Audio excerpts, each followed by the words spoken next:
नमस्कार, आप देख रहे हैं न्यूज ग्राउंड जीरो। मैं हूं पंकज सोनी। डॉक्टर हरि सिंह गौर केंद्रीय विश्वविद्यालय के अर्थशास्त्र विभाग ने 2 दिवसीय अंतर्राष्ट्रीय संगोष्ठी का आयोजन किया।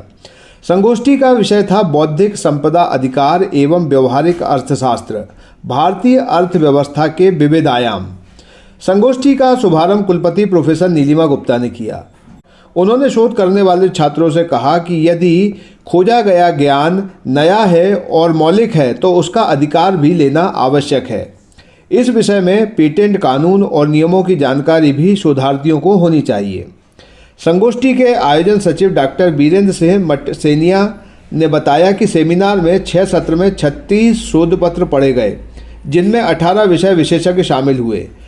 ऑनलाइन सत्र में 40 शोध पत्र पढ़े गए। समापन सत्र के मुख्य अतिथि डॉक्टर नवीन कांगो ने कहा कि 2047 के भारत के लिए बौद्धिक संपदा अधिकार को जानना सबके लिए जरूरी है। विशिष्ट अतिथि विदिशा कॉलेज के प्राचार्य डॉक्टर ब्रह्मदीप अलूने ने कहा कि देश में अभी बहुत सारे विषय अनछुए पड़े हैं, उन्हें खोजने की आवश्यकता है, खास तौर पर आदिवासी क्षेत्रों में बिखरा ज्ञान और व्यवहार। आइए सुनते हैं उन्होंने क्या कहा। क्या कहते हैं, वन्य संसाधनों की रक्षा करो, उन्हें मत काटो। क्या हुआ कि जब मैं सुकमा में काम कर रहा था तो मेरे सीआरपीएफ के दोस्त ने कहा कि नक्सलियों को पकड़ना इसलिए मुश्किल होता है, हालांकि अभी तो हमने काफी सफलता हासिल कर ली है। नक्सलियों को पकड़ना इसलिए मुश्किल होता है क्योंकि नक्सली आते हैं और इतनी तेजी से भागते हैं, जंगलों में कई किलोमीटर तक भागते हैं वो और गायब हो जाते हैं। आसान नहीं होता उनको पकड़ना। ऐसा क्यों होता है? क्योंकि नक्सलियों में अधिकांश शुमार वो हमारे भटके हुए आदिवासी भाई होते हैं या बहनें होती है, जो बहुत सारी चीजों का भटकाव का कारण बनता है, पिछड़ापन बनता है, बहुत सारी चीजें होती है। लेकिन महत्वपूर्ण बात यह है कि वो तेजी से भागते क्यों है, उनमें ऐसी कौन सी ऊर्जा आती कि एक तो देखिए, सुकमा में जब मैं गया तो मैंने देखा कि हॉस्टल में रहने वाली लड़कियां, हॉस्टल में जब गया तो हॉस्टल में जैसे हमारे यहाँ पर जो बच्चे होते हैं 12-13 साल की लड़कियां, तो उनकी हाइट 4 फीट हो जाती है, 4.5 फीट होती है, 5 फीट होती है, बहुत सारी चीजें होती है। लेकिन उन लड़कियों की जो हाइट थी वो 3.5 फीट, 4 फीट, बहुत ही कम हाइट की लड़कियां थी हॉस्टल में। मैं आश्चर्यचकित था कि मैडम ये बच्चों की हाइट इतनी कम क्यों? सुकमा की बात बता। उसके कारण उसका इलाज नामुमकिन होता है, पैरालिसिस होने की पूर्ण संभावनाएं होती, लेकिन वो जो लाल चींटी है वो बहुत बड़ा व्यापार है। और आप सुकमा या आदिवासी इलाकों में जब चले जाएंगे तो वहां पर लाल चींटी को बेचा जाता है, उसको बाकायदा वृक्ष बनाए जाते हैं जहां पर लाल चींटी को तैयार किया जाता है, वहां से आदिवासी उसको बेचकर करोड़ों रुपया कमाते हैं।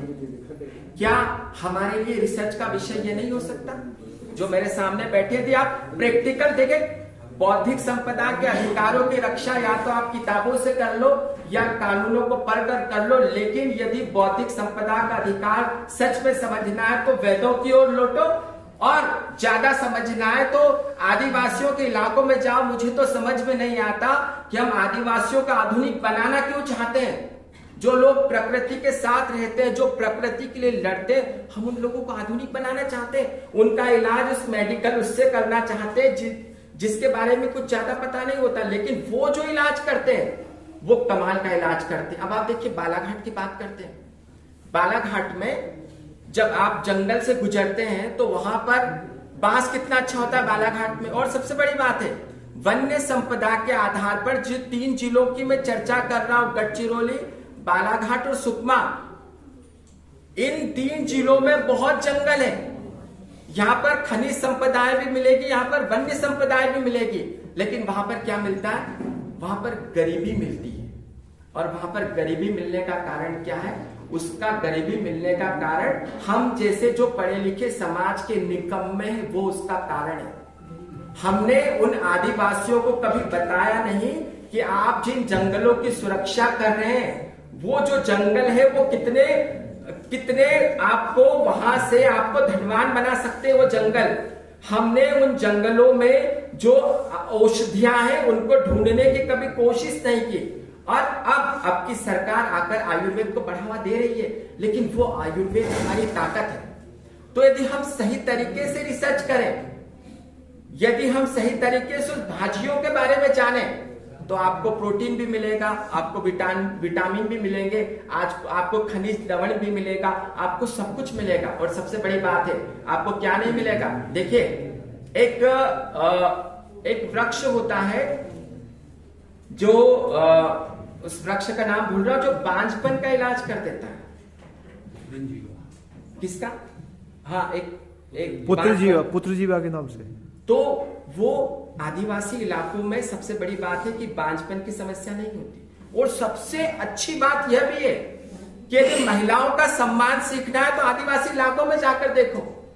एक बात और मैं यहाँ पर एक अपील करूंगा, क्योंकि बेटियां मेरे सामने, वहां पर देखो कि जंगल में महुआ बीनती हुई महिलाएं, जो घने जंगलों में बेखौफ होकर महिलाएं महुआ बीनती है। न तो उनको कभी छेड़ने का डर होता है, न कभी उनको उत्पीड़न का डर होता है, कोई डर नहीं होता। और वो जो महुआ है, सोचिए, शराबबंदी, शराब पर हम बहुत चर्चा करते हैं, लेकिन जो महुआ होती है, जो महुआ से एक छोटा सा, जो बहुत हल्का सा नशा होता है, लेकिन वो क्या करता है?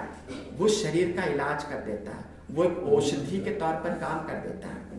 तो आज मैं जिन शोधार्थियों के बीच हूं, मैंने रेड कॉरिडोर में बहुत समय बिताया है, अभी भी वहां पर शोध कर रहा हूं।